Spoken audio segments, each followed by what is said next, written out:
is the emotion.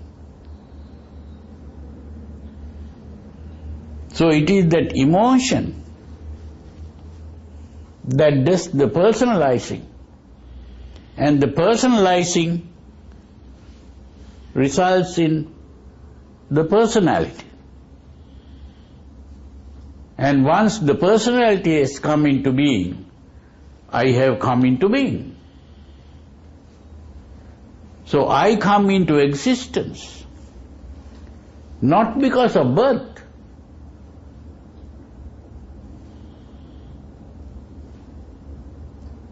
I have come into existence because of personalizing.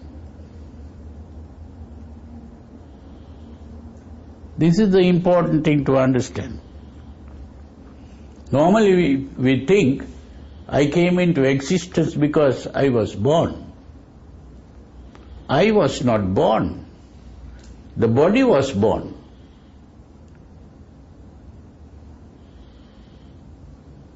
The birth of the body is simply the birth of the body. But the birth of the body became my birth because I personalized the body. If I didn't personalize the birth of the body cannot be my birth.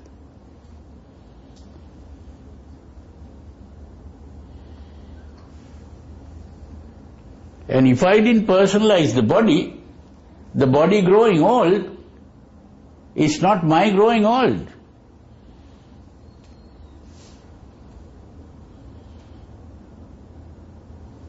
And if I didn't personalize the body, the death of the body is not my death.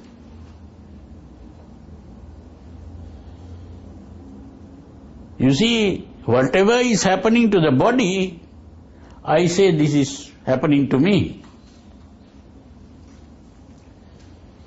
Why? Because I have personalized that.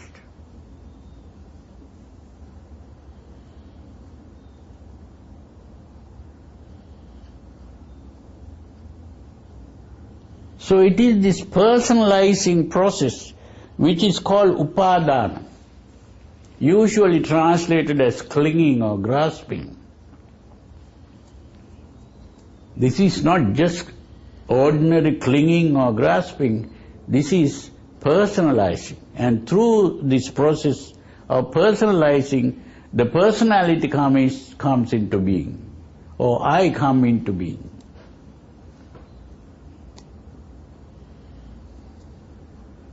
This is why Descartes said, I think, therefore I am.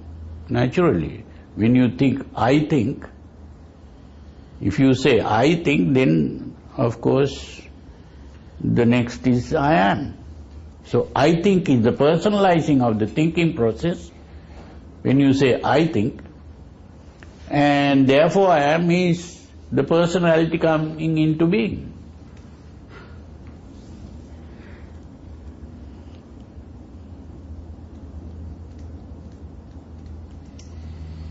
So the important thing to understand is the only way to get out of this suffering is to learn to depersonalize what has been personalized.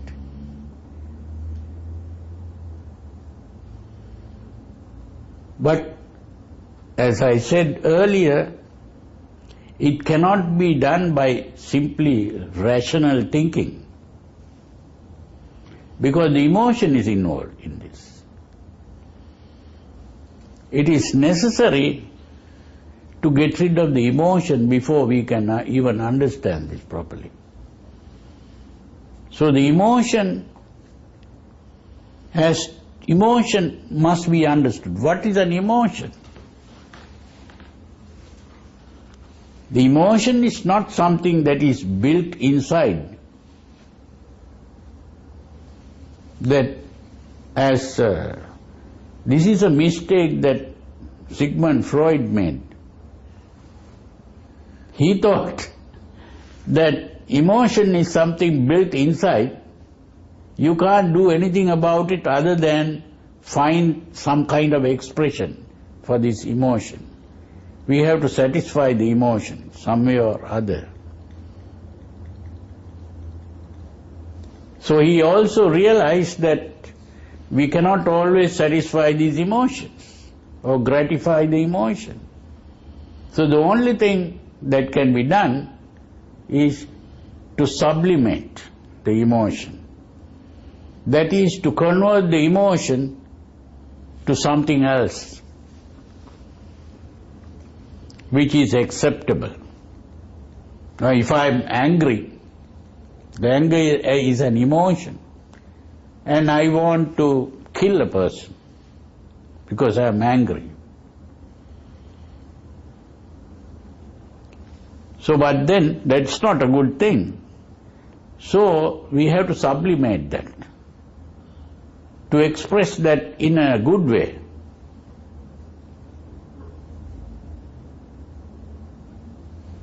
That is what is called sublimation. That is the solution that he found. But the problem is, that is not going to solve the problem really, because he wrote a book called Civilization and Its Discontents. To be civilized is to sublimate the emotions. That is how we become civilized. But in becoming civilized, we become unhappy people because we are discontented. There is no real contentment.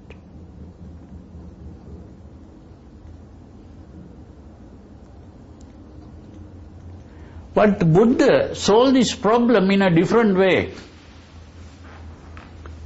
This is important to understand.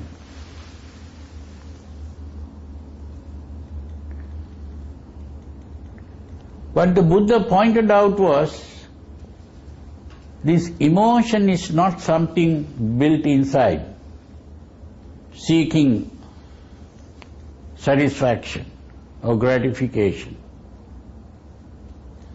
Emotion comes from outside. That's the important thing. It's not something that comes from inside and goes out, but it is something that starts from outside and comes in.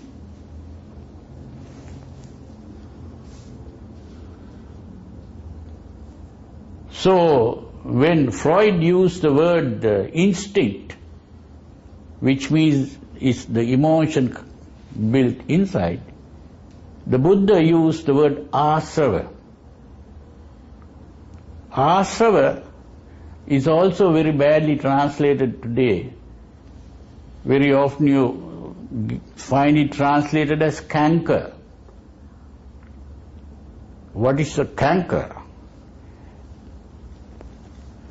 It's like a sore or something like that. But it's not a thing